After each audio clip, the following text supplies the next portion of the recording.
جی عزیز دوستو السلام علیکم۔ آج ہم پریم چند کے ناول بازار حسن کے لیکچر نمبر 2 کو لے کر حاضر ہوئے ہیں۔ لیکچر نمبر 1 کا لنک آپ کو اسی ویڈیو کے ڈسکرپشن میں مل جائے گا۔ یہ ناول 1916 میں تصنیف کیا گیا، مگر اس کی اشاعت 1921 یا بعض ناقدین کے نزدیک 1922 میں ممکن ہوئی۔ پریم چند نے جس زمانے میں یہ ناول لکھنا شروع کیا وہ زمانہ سیاسی حوالے سے خاصا پرسکون تھا۔ اس وجہ سے اس ناول کا موضوع سماجی ہے اور خواتین کے سماجی مسائل کو خاص طور پر اس ناول میں موضوع بنایا گیا ہے۔ اگرچہ اس ناول کا موضوع طوائف کی زندگی ہے، مگر پریم چند طوائف کی زندگی کے بیان میں کامیاب نہیں ہو سکے۔ پریم چند اس ناول میں بلندی کو چھو نہ سکے کیونکہ وہ طوائف کی زندگی اور اس کے حالات سے ناواقف تھے، انہیں کبھی کسی طوائف سے واسطہ نہ پڑا تھا۔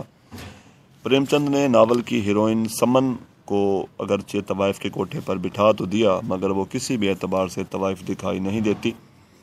پریم چند کا مقصد دراصل طوائف کی ذات کی پیشکش نہ تھی، بلکہ وہ فحاشی کے اس ادارے کے اثرات کو بیان کرنا چاہتے تھے۔ پریم چند اس بات پر بھی زور دیتے ہیں کہ بے سہارا عورتوں کے لیے کوئی پناہ گاہ یا مقام ہونا ضروری ہے۔ بعض ناقدین اس ناول کا موضوع ہندوستانی عورت کی غلامی قرار دیتے ہیں۔ سماجی مسئلے کو اجاگر کرتے اس ناول کا کینوس دیگر ناولوں کی نسبت وسیع ہے۔ زندگی کی رونق چہل پہل اور کرداروں کی کثرت ہے۔ پریم چند انفرادی مسئلے کے ذریعے دراصل سماجی مسئلے کو بیان کرتے ہیں۔ سمن کے کردار کی تعمیر و تشکیل میں جو سماجی، اقتصادی اور نفسیاتی محرکات ہیں، پریم چند ان کا تجزیہ کرتے ہیں۔ سمن کی شادی اقتصادی مجبوریوں کے باعث ایک مفلس بوڑھے سے ہو جاتی ہے۔ مفلسی کی وجہ سے وہ مختلف نفسیاتی مسائل کا شکار ہو جاتی ہے۔ جب سمن کا شوہر اسے گھر سے نکال دیتا ہے تو وہ بھولی بھالی طوائف کے کوٹھے پر چلی جاتی ہے، مگر وہ جلد ہی خود کو اس ماحول سے نکال لیتی ہے۔ اس دور میں طوائفوں کو شہر بدر کرنے کے حوالے سے ایک تحریک چلتی ہے۔ بیواؤں کی بے سہارا لڑکیوں کے لیے ایک آشرم سیوا سدن قائم ہوتا ہے۔ سمن اس آشرم سیوا سدن میں معلمہ اور نگران کے طور پر کام کرنے لگتی ہے۔ وہ طوائف کے پیشے کو خیر بات کہہ دیتی ہے۔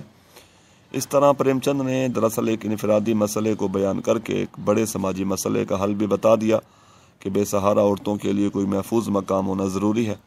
بعض ناقدین اعتراض کرتے ہیں کہ ناول میں طوائف کے حوالے سے معاشرتی اور معاشی اسباب پر غور نہیں کیا گیا، مگر در حقیقت پریم چند کے پیش نظر یہ اسباب تھے، مگر انہوں نے اس کا محدود اور عارضی اور فوری حل جو ہے وہ پیش کیا ہے۔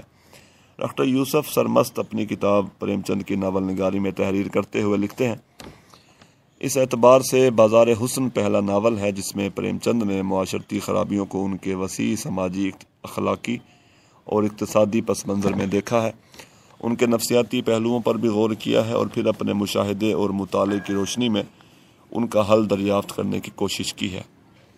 دوستو، ناول کا پلاٹ سمن کے گرد گھومتا ہے۔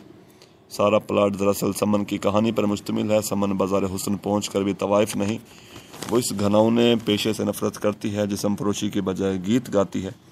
یہ کردار طوائفوں کا نمائندہ کردار نہیں ہے۔ سمن اردو ناول کی وہ پہلی طوائف ہے جو ظلم و بے انصافی کے سامنے سر خم نہیں کرتی۔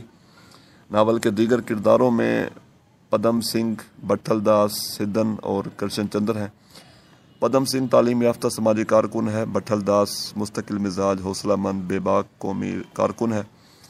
سدن کا کردار شوخ، منفرد اور علیحدہ نظر آنے والا کردار ہے، مگر یہ کردار اضافی اور غیر ضروری ہے کیونکہ اس کا ناول کے پلاٹ یا سمن کی زندگی پر کوئی اثر نہیں پڑتا۔ اس ناول میں پلاٹ پر کوئی خاص توجہ اور کرداروں پر کوئی خاص توجہ نہیں دی گئی۔ وہ کرداروں کی مدد سے صرف اپنے معاشرتی مقاصد کی وضاحت کرتے ہیں۔